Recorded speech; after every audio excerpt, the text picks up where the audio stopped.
Hey,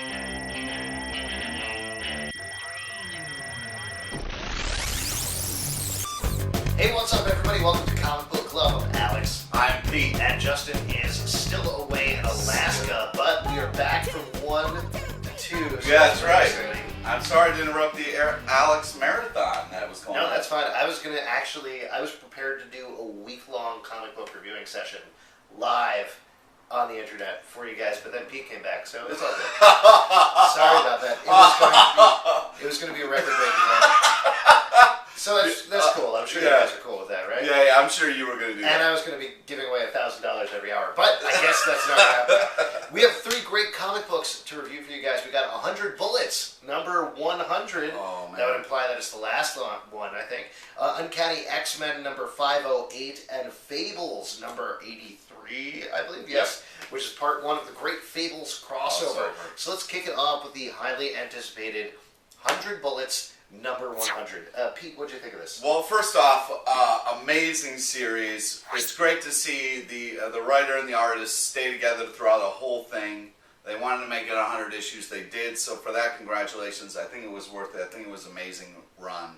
This is the last issue was crazy. Yeah. It was crazy. I don't want to spoil it. Apocalyptic is probably. Yeah, it's a lot of people getting shot. A lot of action. That's another word for it, yes. Yeah. There's no time to kind of wrap things up. It's all action. So. I would say this is not a good time to jump on board. I've actually read the first couple of trades of this, which I loved, and then I was kind of waiting for a while, for no particular reason, until I could read the whole thing, because it felt so dense. It really felt like something that I want to read over the course of like a week or 2 weeks or something like that, rather than piecemeal a trade so I can remember everything. Yeah. For the sake of this review, I read this issue. I mean, it's bloody, and it is intense, and it's violent, and you really get the sense, even though I don't know who most of these characters are, that this is really the end of the road, bar none, for all of them, that everybody is at the rope's end. And I think that says a lot for Brian Azzarello's writing, as well as Eduardo Risa's art, for really getting that across to the characters, even though I might not necessarily know who they are. Yeah, what an amazing team up and project that was really well done. And the issue before this, I got to talk a little bit about the last issue, and it was just a fantastic piece of work. Yeah, this is great, and I highly recommend that everybody pick up the series in trades. That's what I'm going to do. We'll all read it together. We'll have a book club. Check it out on my webcam. All right, let's move on and talk about Uncanny X-Men number 508. I'm going to come out and say this. I am going to say this is the first truly excellent, truly uncanny issue of X-Men that Matt Fraction has written. I don't know if you can call it X-Men. It's more like Femforce. If you like naughty ladies in tight outfits, yes, go on. You will love this issue. It is a team of ladies who may not get along because some are more evil than others, but man, they get into some hijinks. So let me get this straight. This is the first comic you've picked up. I thought this was really good, really fun. What Fraction has been playing with throughout his run is often having multiple narratives playing together at the same time. And this is really the first time, especially since I actually think this is a very good jump-on point because it gives you almost the start of the story. It introduces each character individually, which he has been doing throughout his run, granted.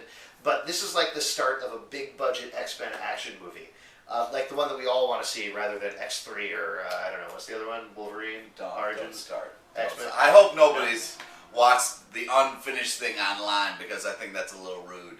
We weren't talking about that, but I'll agree. Yeah, thank you. Yeah, that was a weird jump. Anyways, I feel that this is a great jumping on point. Fraction is amazing. I just felt like it was a little kind of start and stop, like all things are happening, and then it was like, let's watch an old guy ride an elevator. I guess, okay, here's what I felt like. I felt like there's so many things that are coming to a head here. You have the Sisterhood of Evil, Femforce, as you call them. You have the Science Squad, which are the guys going into the elevator. Drink a lot of coffee, those guys do. You have characters like Northstar and Aurora coming back into the fold, which, totally plays on my geek buttons. Yeah. Because I love Alpha Flight. I know that I said that before. Well, there was some nice humor in that. There's some great jokes there. Yeah. Really funny stuff. Funny stuff. But what I was going to say was I felt like with the multiple narratives, I almost felt like there was an action movie score playing under it. Like it's almost like dun, dun, dun, dun, dun, dun, dun, dun, dun, dun. it's just you can feel like something horrible is coming, and that's the best place for the X-Men always to be in, is where the most awful thing that could possibly happen is about to happen to them. All right. I just feel like, Have I convinced you? That's That's what the show about is, right? Convincing each other of each other. you should like this more. Really should like All this right, I agree. You sold me. It's better than I thought it was. Cool. Would you say pick it up, though? No. I wouldn't. Wow! I would say the opposite of that, which is super pick it up. All right, let's move on and talk about Fables number 83, kicking off the Great Fables crossover. This is going to run for the next 3 months between Fables, Jack of Fables, and a new title called The Literals, which is only running for 3 months, the length of this crossover. This is great. I mean, Fables is always great, I think, so there is that. There's that. That's going on. But how do you think this played out as the first ever Fables crossover? Well, Relatively speaking. I thought it was a pretty intense fight that happened. That was crazy. It starts off with Big B Wolf and Beast knocking it out, knocking to boots, if you will. No, they weren't knocking What? the boots. No, they burst out of their boots. They knocked out of them. Oh, okay. I Yeah, think that's what that did happen. Right. But yeah, then the ladies got involved and were, like, what in the hell? I want to just say this about the issue. I think it's great, and I think it's very cool and very exciting for a crossover. I feel like they're really setting things up in a way that's interesting and kind of a little bit winking to the audience and being like, see what we're doing here. So that's exciting. I'm definitely on board for that. I am a little upset that we lost the border art. I don't mean to pick on something that may That's seem. a very good point. I love the fact that, because it's a Fables, and I remember the old golden books where they had the cool borders and stuff like that. It really helps create this is a different world. This is different from other comics. This is fun and separate. And I'm a little upset that got lost kind of in the shuffle. But I'm excited for what's to come and how things are playing. I agree with that. I don't feel like there's much of a crossover element in here, really. It's Fables, and at one point, Jack of Tales, who is in Jack of Fables, obviously, gives them a phone call. Yeah, there's a long-distance phone call. That's pretty much it. I assume there's going to be a little more crossover going on in subsequent issues. This is more about setting up the plot lines for people who are just jumping on board here. But as always, it's a lot of fun. I can't wait to see what Willingham and Sturgis are going to do with this. Yeah, I mean, other than Jack phoning it in, hopefully they'll really... Did you mean it like that? Phoning it in? I feel... mean, literally. Yeah, Phoning it. yeah. Phoning it in. You get my joke, right? No, yeah, I got it. Alright.